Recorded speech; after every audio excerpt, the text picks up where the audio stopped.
Stop what you're doing. Morgan Stanley just fired the starting gun for what could be the biggest XRP bull run of our lifetime. They're calling for a rate cut in September and December. And guess what? If history tells us anything, that's the exact recipe for explosive crypto growth. Remember 2020, everyone? I do. Bitcoin went from 5,000 to 69,000. Ethereum went from $120. You heard that correctly.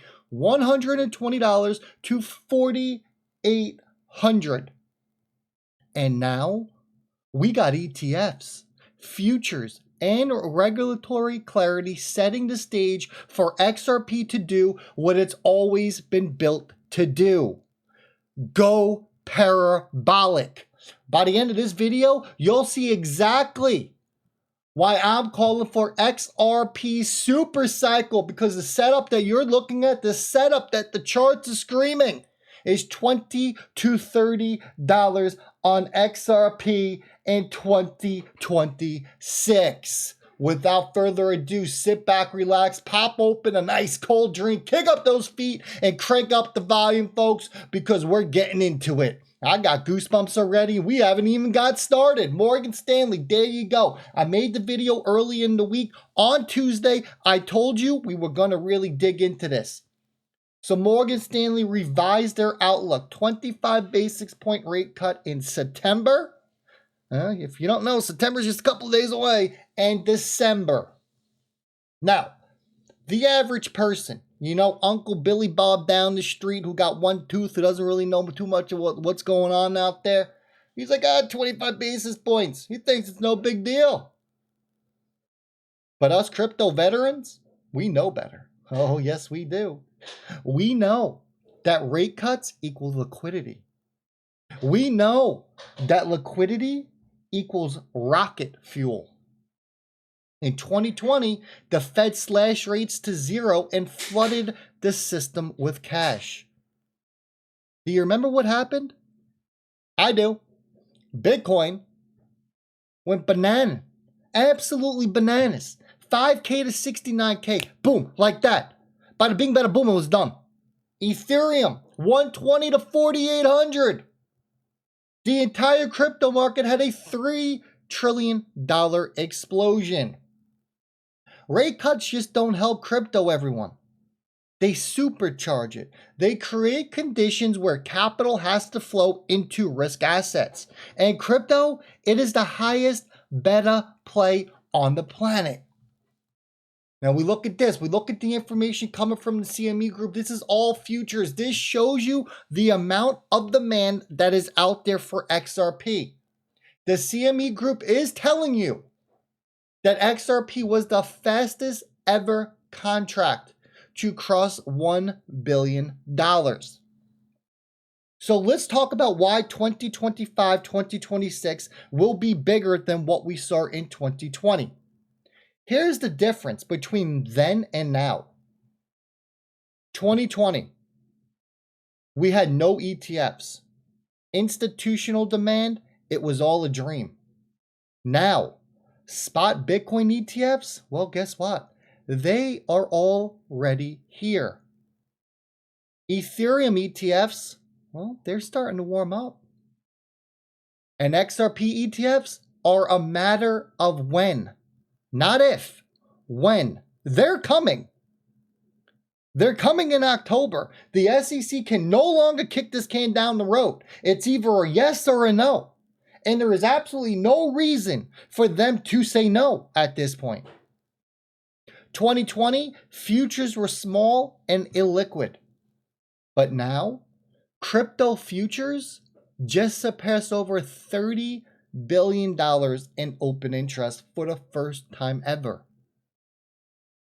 XRP's futures contracts, well, they were the fastest to hit 1 billion in just 3 months. Let that sink in. 1 billion in 3 months on paper contracts. Imagine $1 billion across 18 ETFs where they actually have to buy and hold the XRP? And you're telling me there's going to be no supply crunch? You okay. Keep telling yourself that. Institutions are quietly loading up. It's very simple. We see this. In 2020, regulation was a mess. There was no regulation. None. Now, XRP is legally recognized in the US as not a security. That's clarity. And clarity equals green light for banks, funds, and ETFs.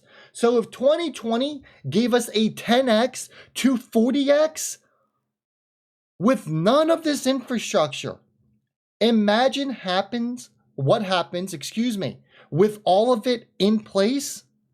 Imagine for a second what's going to happen. It's a nice thought, isn't it? Now let's talk about the supply crunch part about this, okay? Now if you're still here, and you should still be here, make sure you share this video on your favorite social media platform so others, and tell people they need to come listen to this so they understand what is going on, so they don't get shaken out of the markets. Because here is where it gets deadly bullish. ETFs, they don't just create demand like everyone thinks. They're like, oh, the ETFs, it's great, it's going to create demand. It does more than that. They lock up supply. Every share issued means more XRP custodied and taken off the market. Futures and options, well, it's the same story. Institution hedging and speculating, adding massive demand pressure. And unlike Bitcoin, XRP's float is smaller and more concentrated. It doesn't take billions and billions to create a supply shock. All it takes is a steady stream of institutional flows. The faster ETFs arrive, the faster this squeeze begins. And once it starts, well, good luck catching it. It's going to be like one of those dogs shooting out of the crate, running after old Sparky. It's gone. You're not catching up to it until it's over, until it's end, until it crosses that finish line. Here's my personal playbook. Hear me out on this.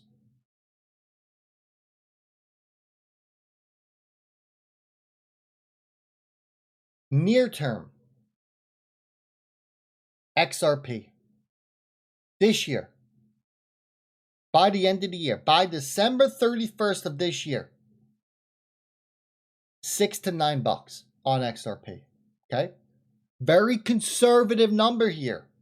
That's our breakout range. Remember, I've told you that $3 to $4 for over a year was going to be one of the hardest ranges on XRP to break.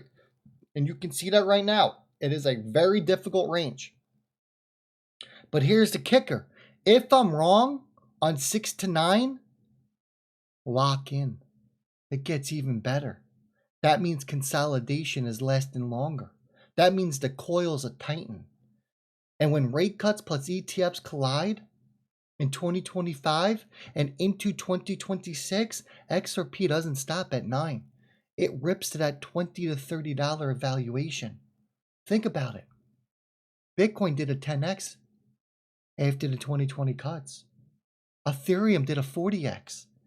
Do you really think XRP can't 5 or 10x from here with ETFs, futures, and global adoption already on its side? Do you really think that XRP coiled up for the past 7 years just so it can get about 30 cents above its prior all-time high and then come all the way back down? Do you really think that's the case? This isn't wishful thinking. It's the same macro pattern we have already seen, with 10 times the infrastructure and 10 times the demand. So let's recap all of this. Morgan Stanley just told us the timeline. Rate cuts in September and December. History proves what happens next. History showed us Bitcoin 10x and Ethereum 40x. This time, XRP has the ETFs. the futures, and the regulatory clarity to make it the most explosive play on the board. $6 to $9 by the end of the year? Conservative. And if it doesn't happen, 2026, that coil is going to be so coiled up that when it explodes, you're getting all the way to a $20 to $30 XRP. The question isn't if XRP breaks out. The question is whether you'll be holding when it does, because this is the setup of a lifetime, folks. I'm going to leave it right there. Make sure you share this video, hit the likes on it, and I'll catch all y'all on the next one.